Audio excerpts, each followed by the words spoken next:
ओम नमो भगवते वासुदेवाय नमः। आप सभी का दिन शुभ और मंगलमय हो।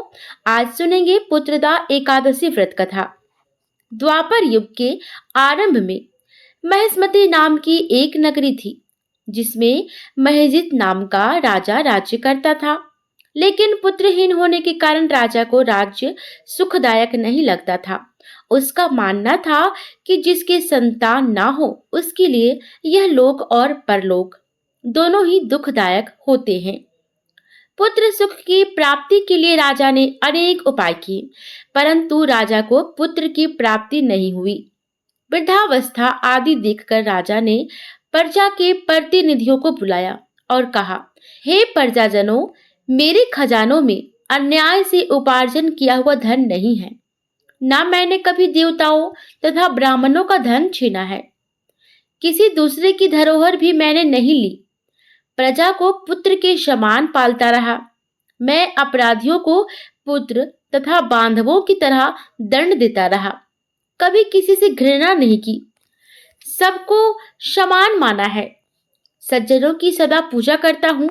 इस प्रकार धर्मयुक्त राज्य करते हुए भी मेरे पुत्र नहीं है, सो मैं अत्यंत दुख पा रहा हूँ। इसका क्या कारण है? राजा महेजित की इस बात को विचारने के लिए मंत्री तथा प्रजा के प्रतिनिधि वन को गए। वहां बड़े बड़े ऋषि मुनियों के दर्शन किए। राजा की उत्तम कामना की पूर्ति के लिए किसी श्रेष्ठ तपस्वी मुनि को देखते फिरते रहे।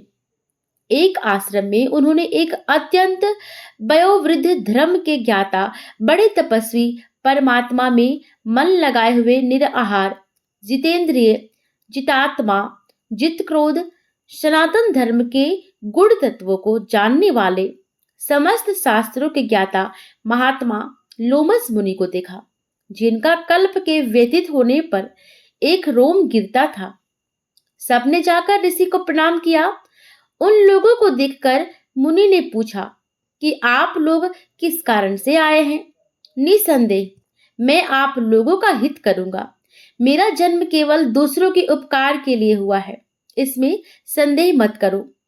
लोमस ऋषि के ऐसे वचन सुनकर सब लोग बोले, हे महर्षि, आप हमारी बात जानने में ब्रह्मा से भी अधिक समर्थ हैं, अतः आप हमारे इस संदेह को दूर कीजिए। महिष्मति पुरी का धर्मात्मा राजा महेजीत प्रजा का पुत्र के समान पालन करता है, फिर भी वह पुत्रहीन होने के कारण दुखी है। उन लोगों ने आगे कहा कि हम लोग उसकी प्रजा हैं, अतः उसके दुख से हम भी दुखी हैं। आपके दर्शन से हमें पूर्ण विश्वास है कि हमारा यह संकट अवश्य दूर हो जाएगा, क्योंकि महान पुरुषों के दर्शन मात्र से अनेक कष्ट दूर हो जाते हैं। अब आप कृपा करके राजा के पुत्र होने का उपाय बतलाएं।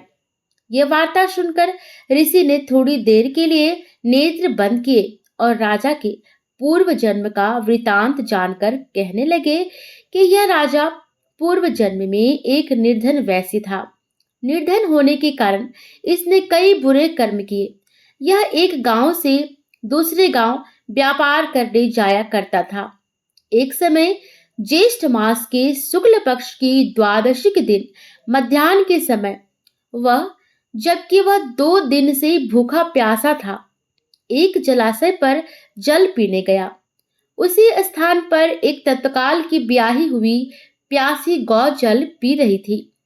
राजा ने उस प्यासी गाय को जल पीते हुए हटा दिया और स्वयं जल पीने लगा। इसलिए राजा को यह दुख सहना पड़ा। एकादशी के दिन भूखा रहने से वह राजा हुआ और प्यासी गौ को जल पीते हुए हटाने के कारण पुत्र वियोग का दुख सहना पड़ा। ऐसा सुनकर सब लोग कहने लगे कि हे ऋषि, शास्त्रों में पापों का प्रायश्चित भी लिखा है, अतः जिस प्रकार राजा का यह पाप नष्ट हो, आप ऐसा उपाय बताइए। लोमस मुनि कहने लगे कि श्रावण शुक्ल पक्ष की एकादशी को, जिसे पुत्रदा एकादशी कहते हैं, तुम सब लोग व्रत करो और रात्रि को जागरण करो, तो इससे राजा का यह पूर्व जन्म का पाप अवश्य नष्ट हो जाएगा। साथ ही राजा को पुत्र की अवश्य प्राप्ति होगी। लोमस ऋषि के ऐसे वचन सुनकर मंत्रियों सहित सारी प्रजा नगर को वापस लौट आए और जब श्रावण शुक्ल एकादशी आई तो ऋषि की आज्ञा अनुसार सबने पुत्रदा एकादशी का व्रत और जागरण किया। इसके पश्चात द्वादशी के दिन इसके पुण्य का फल राजा को दिया। उस पुण्य के प्रभाव से रानी ने गर्भ धारण किया और प्रसव काल समाप्त होने पर उसके एक बड़ा तेजस्वी पुत्र उत्पन्न हुआ। इसलिए हे राजन, इस श्रावण शुक्ल एकादशी का नाम पुत्रदा पड़ा। अतः संतान सुख की इच्छा हासिल करने वाले इस व्रत को अवश्य करें। इसके महात्म्य को सुनने से मनुष्य सब पापों से मुक्त हो जाता है और इस लोक में संतान सुख भोग कर परलोक में स्वर्ग को प्राप्त होता है।